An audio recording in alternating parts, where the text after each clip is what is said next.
Bonjour, j'espère que vous allez bien. Je vais vous raconter comment a débuté ce chemin d'ouverture à l'au-delà. J'ai eu ce besoin de voir la vie autrement. J'y ai été poussée, peut-être par ma maman, qui est partie d'un cancer à 78 ans, cancer des voies biliaires, avec une bonne hygiène de vie, mais qui est partie très vite. Et elle a imprimé en moi, on nous empoisonne. Petit à petit, j'ai eu ce besoin de chercher comment soigner les gens par des produits naturels. J'avais bien compris que tout ce chimique était une bombe à retardement dans notre corps, mais aussi dans notre esprit. Jeune, je lisais des revues du genre Top Santé. J'étais intéressée, mais pas du tout dans la médecine basique qu'on nous propose. Je restais méfiante, et comme il n'y avait pas beaucoup d'homéopathes, puisqu'ils deviennent maintenant très rares, j'évitais, mais j'avais la chance de ne pas être non plus trop malade. Ce chemin m'amène à trouver une jeune femme qui va m'ouvrir à cette voie, les produits naturels. Une amie à présent. Elle m'a guidée et m'a appris beaucoup de choses. Je m'y suis intéressée, vraiment, énormément. Ces produits sont vraiment incroyablement efficaces et je suis heureuse de pouvoir les proposer à des personnes qui viennent à moi parce que ça fonctionne vraiment très bien. Mais au fil du temps, il me manque quelque chose. Je sais que le problème physique peut être aidé, il n'y a pas de problème. Mais quand il est émotionnel, ça revient. Alors je suis en quête de ce qui pourrait m'amener à aider les gens d'une autre façon. Problème, je ne suis pas magnétiseuse. J'aimerais tellement. Et puis, autour de moi, je commence à côtoyer des personnes qui sont dans le spirituel, au hasard, comme toujours. Je décide de me prendre un peu en charge vers ce chemin, parce que je ne suis pas du tout de la partie à la base, je suis plutôt une secrétaire comptable. Et je vais au salon du bien-être à Bordeaux. C'est la toute première fois.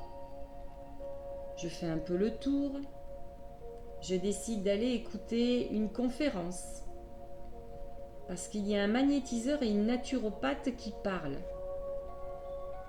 Ils parlent de cette complémentarité qui est pour moi une évidence. Je prends des notes. Je suis studieuse, très à l'écoute. Et tout d'un coup, en écoutant le magnétiseur parler, les larmes se mettent à couler. Et là, je me dis, mais qu'est-ce qui m'arrive? Je vais bien. Enfin, je suis en forme, tout va bien. Et la personne à côté de moi me dit, Madame, si cette personne vous met dans cet état, il faut que vous alliez la voir. Je réfléchis. Je n'ai pas trop cette habitude d'aller voir les gens pour parler de mes petits problèmes. Mais spontanément, à la fin de la conférence, j'y vais quand même. Il m'accueille très gentiment. Il voit que j'ai pleuré. Il me propose de passer à son stand vers 18h. Il est souriant et vraiment agréable. Je flâne un peu, je regarde d'autres choses. Et je trouve son stand et je m'y rends pour l'heure qui était prévue. Il me dit, alors on fait quoi? Une séance de magnétisme ou la crypte de cristaux? Je ne donnerai pas son nom, voilà, mais vous pourrez peut-être le reconnaître à l'occasion. Il a été quand même pour moi un guide du moment pour cette nouvelle vie et je l'en remercie. Du coup, je ne sais pas quoi répondre et il me dit, la crypte. Alors ok, c'est parti. Je vais dans un petit endroit. Je dois m'allonger il y a des cristaux de roche tout autour de moi. Il me met un casque et la séance commence. Une musique sombre, forte. Bouh, c'est pas top. J'entends le tonnerre, il pleut fort. Je me sens vraiment pas bien. Mais vraiment pas bien du tout. Je me vois au bord de l'eau, tout est noir, des éclairs, du tonnerre, il pleut à verse, des grosses gouttes, enfin je ressens tout comme ça. Et pourtant, je dois être abritée dans une grotte parce que je vois tout ça mais je ne suis pas mouillée. Et à un moment, je vois au loin des cristaux de roche qui sont debout. Ils me dépassent. Ils sont un peu comme, vous voyez, une grande forêt de cristaux de roche. Et je décide d'y aller. Et je rentre dans cette forêt. J'avance comme dans un labyrinthe, avec des cristaux par-ci, par-là, comme des arbres partout. Puis, je vois une lumière forte. Je la suis et je sors de cette forêt de cristaux. Et je vois un lac. L'eau est calme. Il y a un grand soleil. Un ciel bleu. Wow, cette fois-ci, je me sens vraiment bien. Et je m'avance. Je me vois en robe de princesse. Un peu comme au temps, vers le Moyen-Âge, dans des temps anciens. Et en m'avançant en face de moi, je vois mon mari entouré de mes 2 fils. Eux aussi sont dans des costumes assez princiers. Puis, nous partons vers notre château. Oui, j'ai l'impression que c'est notre château. Et là, nous passons, il y a des jardins pleins de fleurs, de papillons, d'animaux. Je vois des personnes qui nous saluent très gentiment.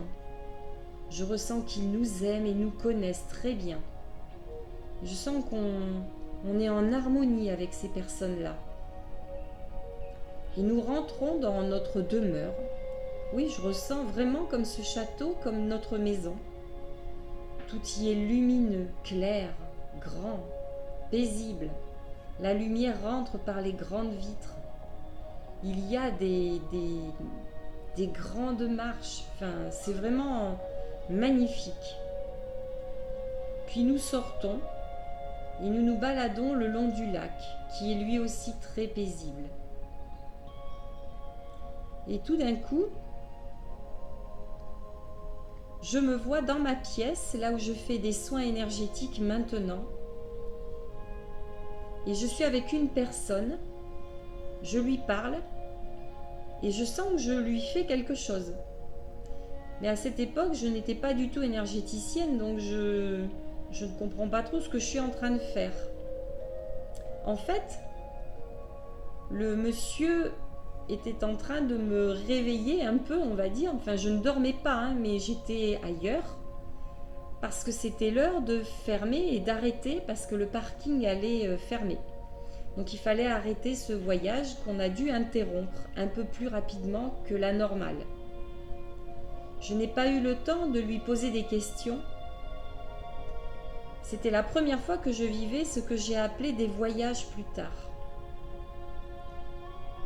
Je me suis crue en fait comme dans un film de Walt Disney. Non mais vraiment. Parce que les costumes, pourtant c'est pas ce que je regarde. C'est loin pour moi. Quand j'étais plus jeune, nous allions voir un film de Walt Disney au cinéma pour la Noël, vous voyez, donc c'est pas vraiment ce que j'ai regardé. Je reste interrogative par rapport à ça et c'est resté gravé en moi, pas besoin de l'écrire vraiment. Et puis le temps passe. Et un jour, au cours d'un repas chez des amis, mon mari a mal à la tête. Une personne lui met les mains au-dessus de la tête et je la questionne. Mais depuis quand tu fais ça? Tu n'es pas magnétiseuse? Et elle me dit que sa belle-sœur est maître Reiki et qu'elle a eu la première initiation. Elle m'explique qu'on fait l'ouverture, ce qu'on apprend. Et ça fonctionne, mon mari va mieux. Je suis émerveillée. Mais c'est ça que je veux faire. Problème, sa belle-sœur n'est pas d'ici. Et puis je me pose des questions. Oui, mais qui on appelle? Et si j'envoie des mauvaises énergies aux gens? Vous voyez, moi c'est pas le but quand même. Moi je veux aider et je veux pas faire le contraire. Donc je sais pas trop comment faire. J'ai plein de questionnements à ce sujet. Ça me perturbe un peu. Et dans la semaine, cette amie m'appelle et me dit qu'elle a ressenti une personne pas loin de chez moi qui pourrait peut-être m'aider. Je la contacte donc par téléphone et nous échangeons. Je lui parle de mon parcours depuis le départ de ma maman. Et elle canalise ma mère. Je m'effondre en larmes. Et elle me dit: je vais devoir arrêter pour quelque temps car pour avoir un crédit immobilier, il leur faut des revenus concrets basés sur leur réalité. Mais je ressens que je dois vous prendre une dernière fois. Je fais cette initiation la semaine suivante. J'étais seule à recevoir ce premier niveau. Une dame vraiment gentille. Je ressentais beaucoup de douceur et de compassion. J'étais vraiment bien. Nous avons parlé, tout s'est très bien passé. J'avais 21 jours d'auto-soin. Ça se passait très bien, bien que ce ne soit pas très pratique de mettre les mains à la tête pendant tant de temps, ça dure à peu près 20 minutes. Mais je le fais et ça se passe vraiment bien. Le 21e jour, le dernier jour, je ne pense qu'à ma maman et je pleure pendant les 20 minutes que je passe. Et là, j'ai su. Je n'avais pas accepté le départ de ma mère. Et j'avais besoin de nettoyer tout ça au plus profond de moi. C'était le premier départ vraiment important dans ma famille. Moi qui n'avais pas vécu vraiment de deuil puisque mes grands-parents étaient partis quand j'étais très petite. Et j'avais été protégée de ces moments-là jusqu'à présent. J'ai passé ce premier niveau le 30 avril 2018. J'ai pu faire des soins à des amis, ma famille, pour essayer. Les résultats étaient super sympas, ça marchait. J'étais émerveillée. Pas besoin de quoi que ce soit. J'appelle ma famille de lumière. J'avais rajouté des protections, toujours pour bien faire les choses. Et les personnes étaient vraiment contentes.